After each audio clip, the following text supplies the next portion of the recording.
Hi everyone! Peaceful Monday po sa inyong lahat. Kumusta po kayo? First day of the week na naman. At ilang araw na lang ay matatapos na ang June. Napakabilis ng panahon. Nangangalahating taon na tayo.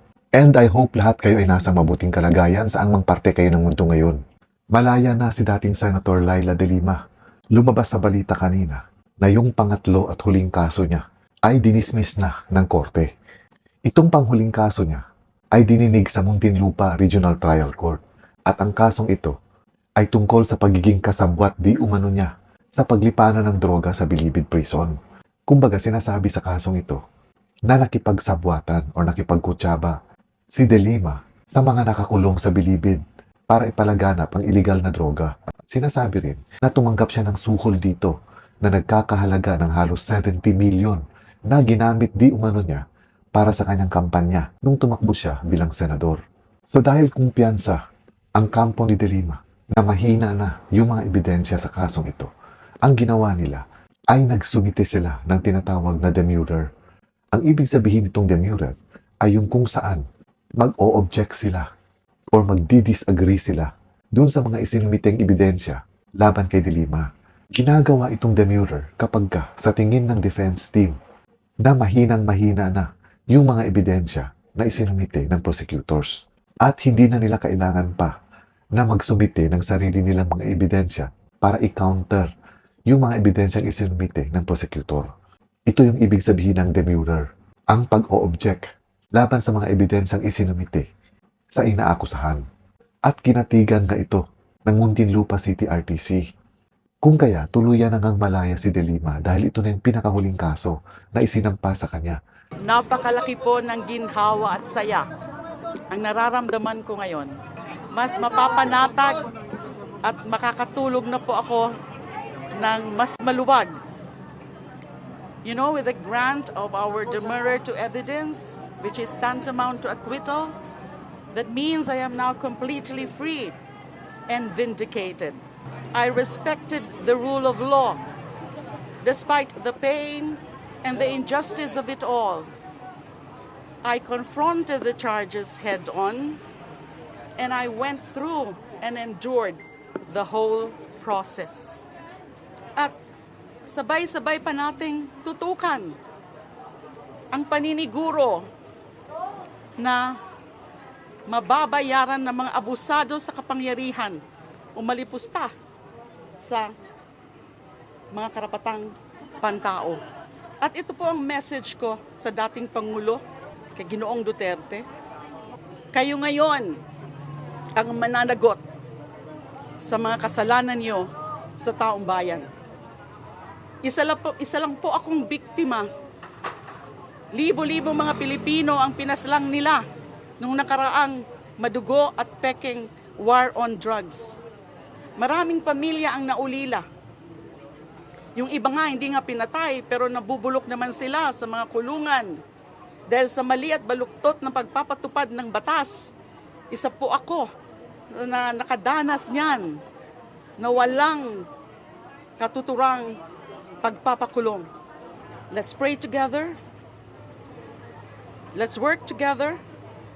Let's fight and win together. Tuloy ang laban. Ma'am, yung sinasabi niyo po na tuloy ang laban, does this mean that you are going to run for the Senate? No, I have no decision yet. What I meant by tuloy ang laban kontra sa injustices and sa oppression. Dahil ang dami nga po mga naging biktima ng injustice and oppression.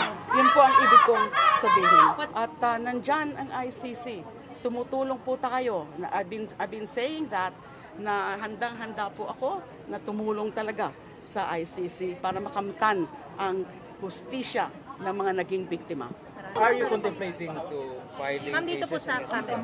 Oh yes, my lawyers have been studying that already, and there are still other cases that I've asked them to study. Isa nga po, we will announce it in due time. Okay. Kasi pinag-uusapan yan, pinag-aaralan yan.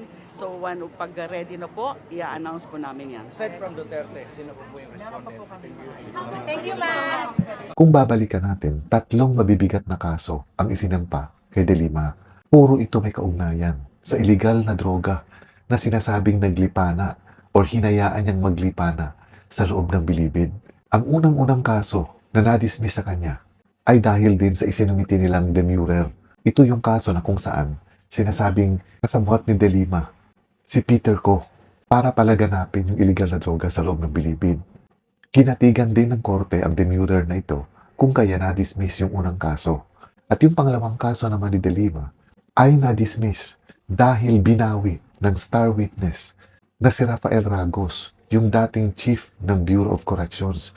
At sa kanyang pagbawi sa kanyang mga testimonya, humina yung kaso laban kay De Lima na tuluyang nawala ng saysay yung ikinaso sa kanya.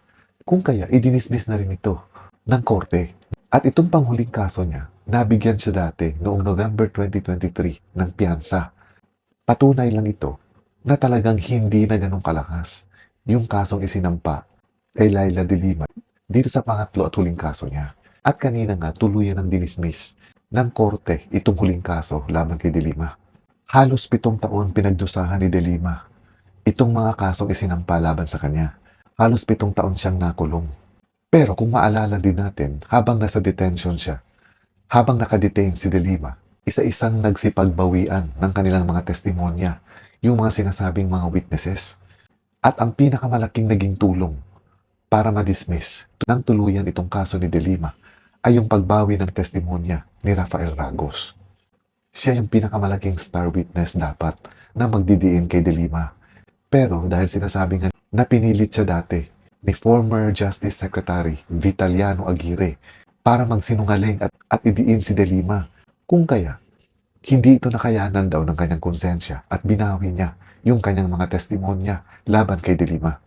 Sinasabing halos nasa 13 na witnesses ang bumaliktad pabor kay De Lima. Kumbaga, sila yung mga witnesses na kung saan nung una ay pinagtulungan nilang idiin itong si De Lima, na kalaunan ay binawi nila yung kanilang mga testimonya. Grabe rin yung pinagdaanan ni De Lima. Kumbaga, sa Kongreso ay masyado ring pinagpiestahan yung kaso ni De Lima. Sinasabi nga nila na hindi lang yung kredibilidad ni De Lima ang nadurog kung hindi kasama na yung kanyang pagkatao at yung kanyang pagkababae. Pero ang maganda dito sa ginawa ni De Lima, noon kasing napabalita, nasasampahan na nga siya ng kaso tungkol dito sa sinasabing illegal na droga na hinayaan niyang maglipana sa loob ng bilibid. Actually, nung time na yun, may speaking engagement itong si De Lima sa labas ng Pilipinas. So, kumbaga, dun pa lang, nung nalaman niya, pwede na siyang hindi bumalik ng Pilipinas. Kumbaga, pwede na siyang humingi sana ng sinasabing political asylum. At huwag nang bumalik dito para harapin yung mga kaso niya. Pero hindi ganon ang ginawa ni De Lima. Bumalik siya sa Pilipinas at hinarap niya yung mga kaso niya. Nakakabilib din kahit papano dahil kumbaga isa siyang babae pero matapang niyang hinarap yung mga kaso niya. Dahil siguro naniniwala talaga siya na inosente siya. Ikumpara natin sa ibang mga politicians o ibang mga may kaso ngayon na kung saan nagtatago sila o di kaya ay wala na dito sa Pilipinas. Takot silang harapin yung mga kaso nila. Kung kaya nabibigyan tuloy ito lalo ng kulay na malamang baka nga guilty rin sila kaya takot silang harapin yung mga kaso nila. Pero hindi ganito ang ginawa ni De Lima. Ang ginawa ni De Lima, hinarap niya ang mga kaso niya, pinagdusahan niya yung mga sinasabing mga paratang laban sa kanya ng halos 7 taon sa loob ng kulungan. Yung pagkakakulong kasi ni De Lima, hindi ito dahil nasentensyahan na siya. Kaya siya nakakulong ng halos 7 taon ay dahil yung mga kasong isinampa sa kanya ay non-bailable cases. Kumbaga hindi siya pwedeng magpiyansa. At alam natin sa bagal ng takbo ng hustisya sa bansa natin, kaya inabot ito ng halos 7 taon. So kumbaga masasabi rin natin na itong nangyari ngayon kay De Lima na kung saan na-acquit siya sa lahat ng mga kasong isinampa laban sa kanya. Hindi basta-bastang ordinaryong kaso, kung hindi mabibigat na mga kaso, ay pwede nating sabihin na patunay ito na gumagana pa rin talaga ang rule of law sa bansa natin. At patunay rin ito na kung naniniwala ka sa sarili mo na inosente ka at kakapit ka sa katotohanan, kahit pag-aano kabigat ang mga ibinibintang sa iyo, ay kaya mo itong ipagtanggol at kaya mo itong lusutan. Katulad na nangyari kay De Lima. Hindi niya tinakbuhan, hindi siya nagtago, kung hindi kusa siyang sumuko para harapin yung mga kaso niya. At ngayon nga tama yung sinasabi niya na vindicated na siya. Kumbaga napatunayan na niya na yung mga ibinibintang sa kanya dati ay walang katotohanan ayon sa korte. Idinaan niya ito sa legal na proseso. So sana yung mga ibang mga inaakusahan ngayon na nagtatago sa ibang bansa o di kaya ay hindi nagpapakita, sana naman harapin na lang nila yung mga kaso nila. Nang sa gayon, maipagtanggol nila yung mga sarili nila para patunayan na nakatulad ng nangyari kay De Lima, yung ibinibintang sa kanila ay walang katotohanan. Kasi meron tayong kasabihan na flight is an indication of guilt. Kumbaga, kapag umaalis ka or nagtatago ka or nawawala ka or missing ka at hindi mo hinaharap yung mga kaso mo, isa itong patunay na guilty ka sa ibinibintang sa iyo. Sa ngayon, wala pang sinasabi si De Lima kung ano ang magiging plano niya, kung babalikan ba niya or magfa-file ba siya ng mga counter charges doon sa mga taong sinasabi niya na nagdiin sa kanya at gumawa ng mga paratang sa kanya na naging dahilan ng matagal niyang pagkakakulong. Pero sa palagay ko, hindi niya ito hahayaan. Isa ring attorney si Laila De Lima, kung kaya alam niya ang mga susunod na hakbang na gagawin niya. Grabe din kung minsan parang iniisip mo, katulad dito sa kaso ni De Lima, na ang tingin natin dati ay wala ng pag-asa, kumbaga tuluyan ng mabubulok sa kulungan si De Lima. Pero merong kasabihan, that the truth will set you free. At ito ang nangyari kay dating Senador Laila De Lima. And this is all for now, mga kaibigan. Maraming salamat ulit sa inyong panunood. Ug daghang salamat sa inyong suporta nako. Ingat po kayo lagi, amping mo kanunay, and God bless.